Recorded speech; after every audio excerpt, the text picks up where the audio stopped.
Hallo und herzlich willkommen in meiner Werkstatt. Du findest die Bilder, die ich mache, im Grunde ganz faszinierend. Oder sowas da hinten zum Beispiel. Denkst aber, du wirst das nie schaffen. Dann wollte ich dir sagen, ich habe natürlich damit auch nicht angefangen. Mein allererster Versuch mit dieser Technik war das hier. Da habe ich meinen Meister gemacht und herausgefunden, dass man mit freier Einlesetechnik, mit der Beiderwandtechnik weben kann. Und dann waren meine ersten Bilder sowas in der Art. Und das hier ist nicht besonders schwierig. Und ich finde, das ist doch auch schon gar nicht so übel. Oder zum Beispiel sowas. Du hast jetzt den großen Vorteil, dass das, was ich mir selber habe aneignen müssen, dass ich dir das erzähle. Ich habe mir vorgenommen, das jetzt ganz langsam, Schritt für Schritt so zu machen, dass man es gut verstehen kann. Vielleicht mache ich auch mehrere Videos daraus, damit es nicht zu lang wird.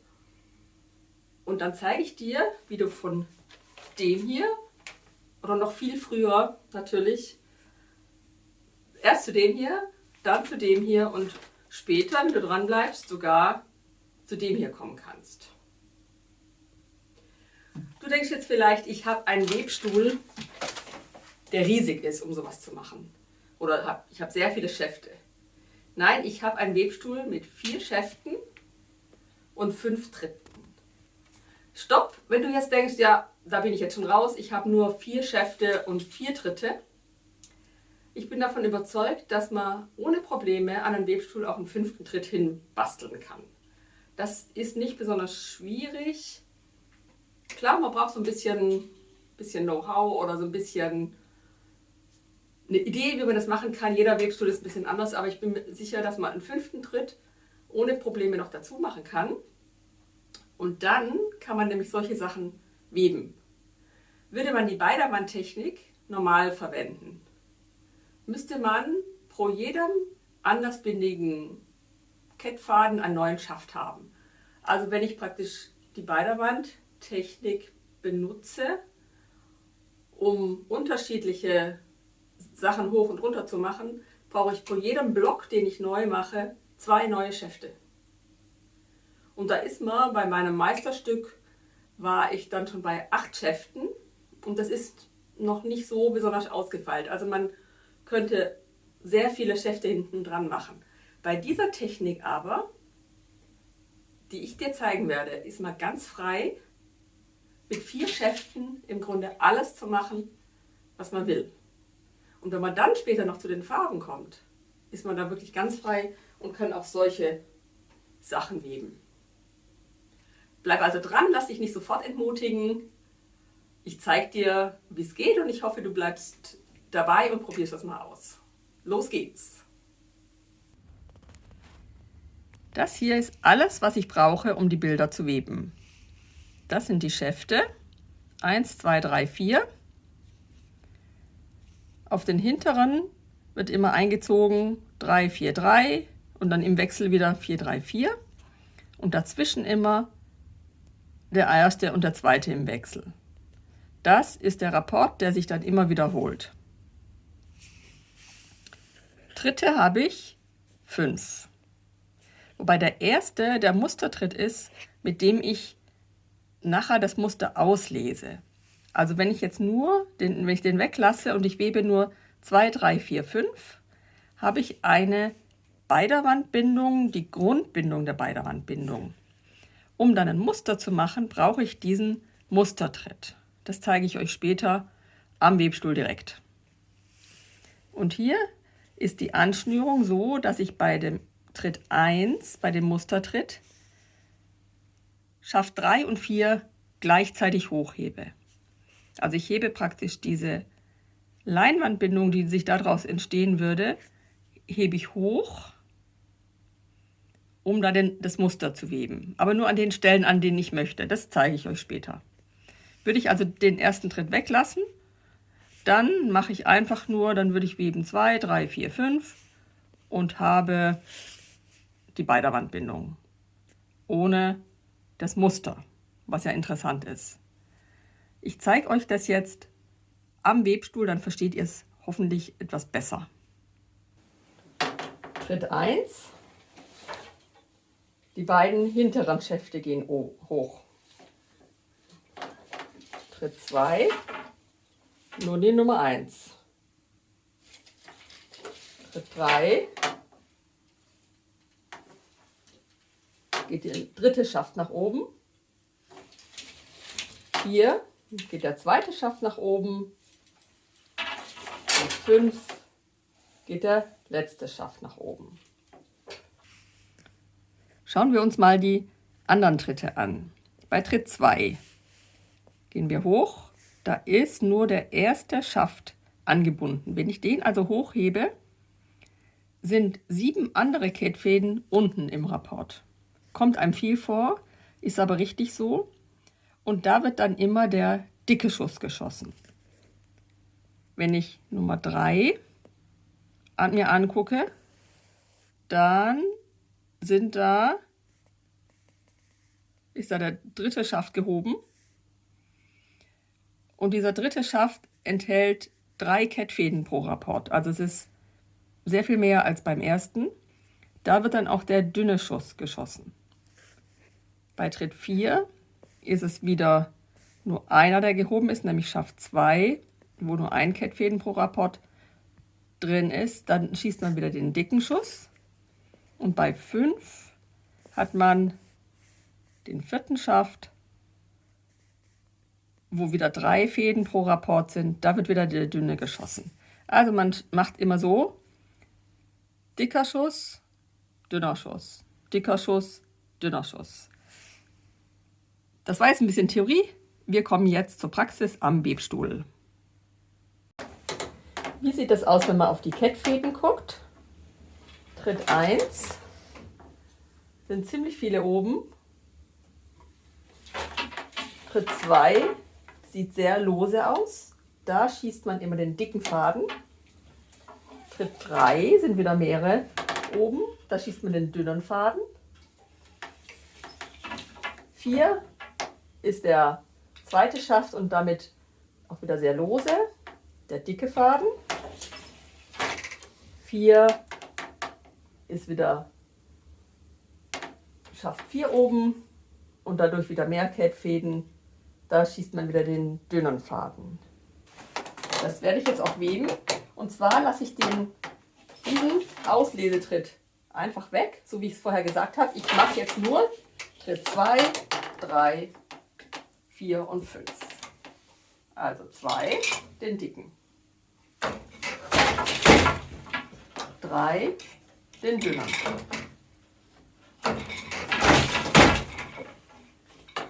4, den dicken. 5, den dünnen.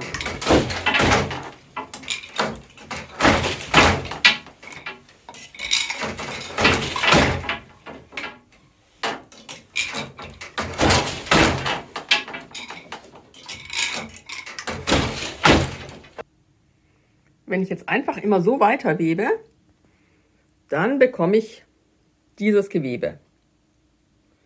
Vorne sieht man den dicken Faden und auf der Rückseite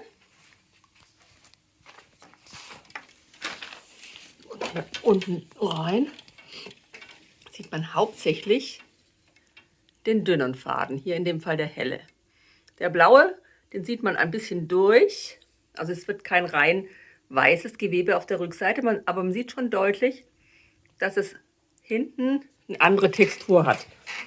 Ich zeige euch das mal an diesem kleinen Stück hier.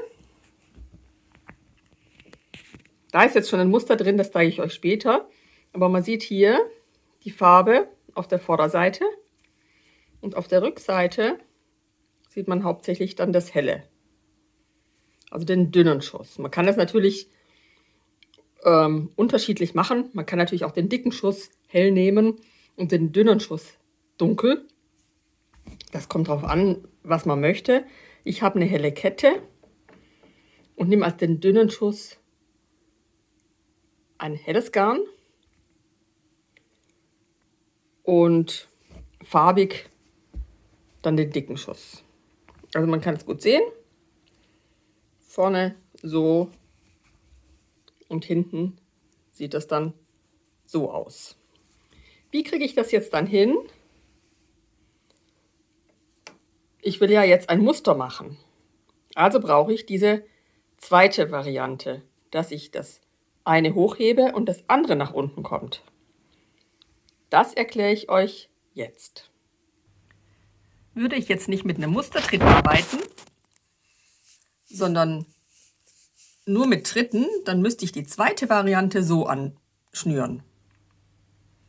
Die zweite Variante ist so, dass die Kettfäden oben sind. Also es sind dann immer 7 Kettfäden oben und nur einer unten, wenn ich den dicken Schuss schieße. Bei dem dritten Tritt ist es auch so, es sind 7 oben und nur einer unten, wenn ich den dicken Schuss schieße. Das wäre aber nur diese Variante, dann müsste man natürlich auch nicht nur 4 Tritte haben, sondern natürlich die noch zusätzlich. Ich habe einen Mustertritt. Damit wird das auch gemacht, aber nur an bestimmten Stellen. Ich mache das jetzt einmal für euch ganz auf der ganzen Breite, damit ihr mal seht, einfach nur, wie ist die zweite Variante. Die eine Variante ist das, was ich am Anfang jetzt gezeigt habe. Hauptsächlich der dicke Schuss ist oben zu sehen und der dünne Schuss unten. Diese Variante hier jetzt gibt erstaunlicherweise ein Doppelgewebe, wo wirklich beide Gewebelagen getrennt sind. Und das ist das Muster, das man nachher verwendet, um Bilder damit zu weben. Wirkt am Anfang jetzt noch ein bisschen erstaunlich, aber bleibt einfach dabei. Guckt euch die Entwicklung an, was jetzt passiert, wenn ich das hier webe. Ich bilde jetzt mit 2 Stäben das ab, was ich euch gerade eben gezeigt habe, wie es angeschnürt ist. Ich will das nicht anschnüren, weil ich da ganz flexibel sein möchte, wann ich was hochhebe.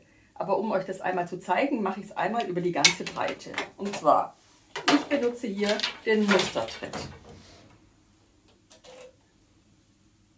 Moment. Schiebe meinen Stab dadurch.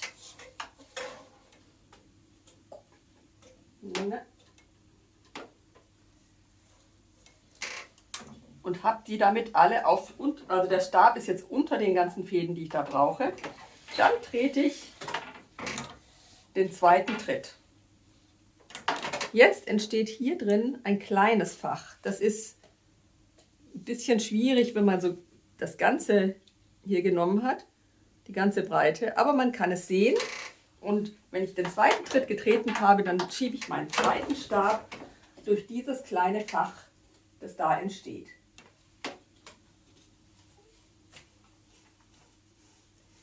Wenn ich jetzt diesen Stab wieder rausziehe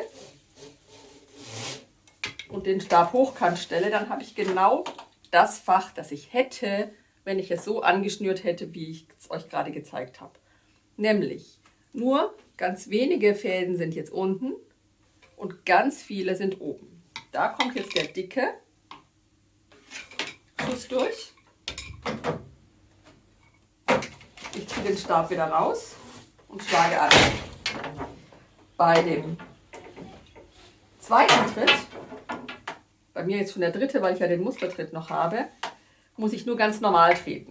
Das bleibt gleich. Schaft 3 ist gehoben.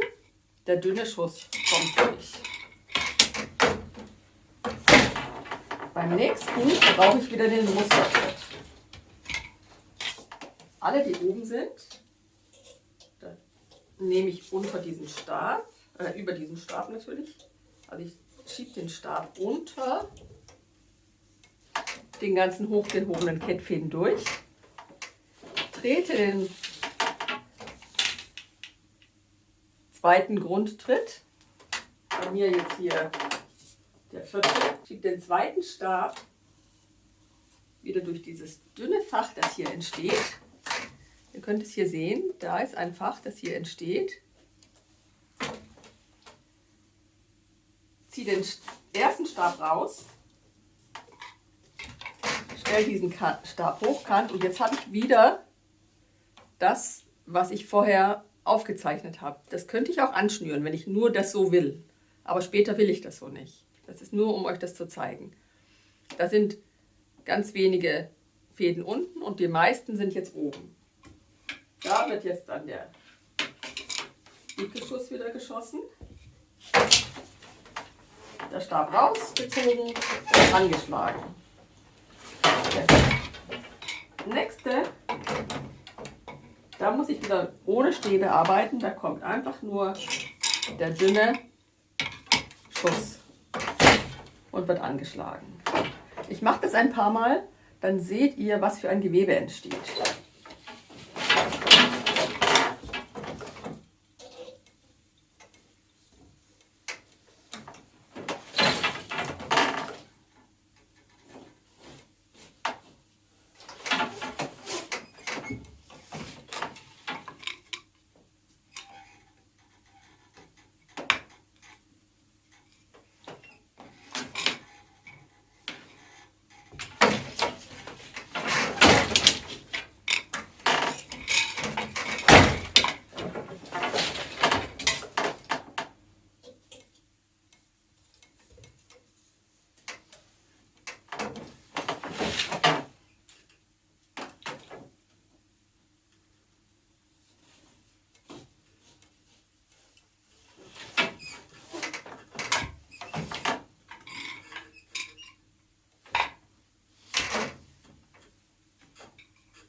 Jetzt kann man gut sehen, was in dem Fall passiert.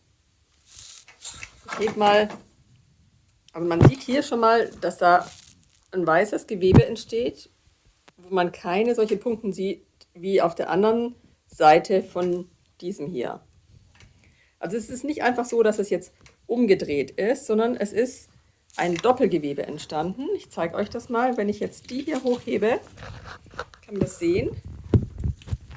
Unten, Moment, wenn ich schaffe, unten ist ein Gewebe, wo man nur das Blaue sieht und oben ist ein Gewebe, wo man nur das Weiße sieht. Die beiden haben sich getrennt. Ich weiß nicht, ob man das richtig sehen kann, aber da kann ich mit den Fingern dazwischen gehen. Hier ist jetzt wirklich nur ein Gewebe entstanden, oben mit den dünnen Fäden und dem Schaft 3 und 4, wo mehr Kettfäden drauf sind. Und wenn man sich diese Lücke, die dann immer entsteht durch diesen einen Kettfaden, der jetzt unten ist und mit dem Blau ein Gewebe bildet, wenn man sich den noch da wegdenkt, diese Lücke, ist das ein Leinwandgewebe. Also das ist immer oben, unten, oben, unten, oben, unten und dann im Wechsel. Unten ist auch ein Leinwandgewebe entstanden. Also das hier ist anders. Da bindet wirklich nur der dicke Faden mit den Kettfäden auf Schaft 1 und 2, die ja in größeren Abständen sind. Wenn man das vergleicht mit dem hier, sieht es zwar ähnlich aus, aber es ist an der Stelle kein Doppelgewebe entstanden. Hier ist es doppelt. Man könnte da jetzt zwischenrein irgendwas reinstopfen. Also ich habe schon Bilder gemacht, wo ich dann da in diese Formen, die da entstanden sind, zum Beispiel Watte oder sowas reingetan habe. Und dann kann man das wirklich ein bisschen dicker machen. Also es ist nicht genau umgedreht. Bei dem weißen hier sieht man, oder bei dem hellen hier sieht man immer noch diese kleinen Anbindungen von den dicken Schussgarnen. Das sieht man hier nicht, weil da gibt es keine Anbindungen, da ist es doppelt. Das ist also das Besondere an der Beidermann-Technik. Es gibt diese zwei verschiedenen Gewebe. Einmal dieses hier das ich am Anfang gezeigt habe, wo beide Gewebelagen sich verbinden. Und einmal dieses hier, wo beide Gewebelagen getrennt sind. Das Helle wird nach oben geholt, das Dunkle nach unten getan. Wenn man jetzt diese beiden Gewebelagen miteinander verbindet, so wie ich euch das gezeigt habe, die eine Sorte mit der anderen Sorte, aber im gleichen Schuss und immer an den Stellen, an den beliebigen Stellen, die ich auswähle nach meinem Entwurf, dann kann man sowas machen. An den hellen Stellen hier ist es das Doppelgewebe, da habe ich dann die Fäden nach oben geholt. Und an diesen Stellen ist das diese Grundbindung, wo die Fäden nach unten gehen. Wenn man das also weiß, wie man das jetzt miteinander verbindet, kann man solche Bilder weben. Das ist erstmal das ursprüngliche Beiderwand, dass man einfach nur schwarz-weiß oder blau-weiß webt, um Bilder zu weben. Die werden auch an einem Damastwebstuhl gewebt oder an einem Jacquard-Webstuhl, wo man das Muster dann einliest. Oder eben mit Karten, ja, als Kartenlauf hat, damit man das dann immer und immer wieder machen kann. Da ich aber Einzelstücke mache, lohnt sich das nicht. Es lohnt sich nicht für ein Bild einen ganzen Kartenlauf zu schlagen. Bei einem Damastwebstuhl mag es anders sein, aber dann hat man auch immer diese Treppchen drin, die ich hier nicht habe, weil ich ganz genau an der Stelle, wo ich haben möchte, geht der Faden nach unten und an der anderen Stelle geht er wieder nach oben. Wie das jetzt aber geht, dass ich das miteinander verbinde, ich glaube, da mache ich ein zweites Video. Vielleicht gibt es dann auch nachher noch ein drittes, weil das zu viel Information ist für eins. Ich hoffe, ihr habt mir so weit schon mal folgen können. Ihr seht, weder das eine noch das andere ist extrem schwierig. Jetzt müssen wir es nur noch miteinander verbinden. Und auch das, ich verspreche es euch, ist möglich. Braucht ein bisschen Übung. Ich habe da auch eine Weile dran rumgeübt, bis ich dann gut dahin gekommen bin. Das ging relativ schnell. Was dann nochmal einen Schritt weiter ist, wie man dann zu den Farben kommt. Aber auch das zeige ich euch. Bleibt dran. Ich hoffe, ihr habt Lust, das mal auszuprobieren. Ich würde mich total freuen, wenn ihr euch auch irgendwie meldet. Es gab schon ein oder zwei, zwei, glaube ich, die sich gemeldet haben und gesagt haben, sie haben es ausprobiert. Und das finde ich klasse, da freue ich mich total drüber. Ich freue mich über Fotos von euren Versuchen, über Ideen, was ihr daraus macht. Ich glaube, die Technik ist noch nicht ausgereizt. Da kann man wirklich auch noch interessante Sachen irgendwie dazu machen. Ich würde mich freuen auf eure Rückmeldung und bis zum nächsten Video. Tschüss!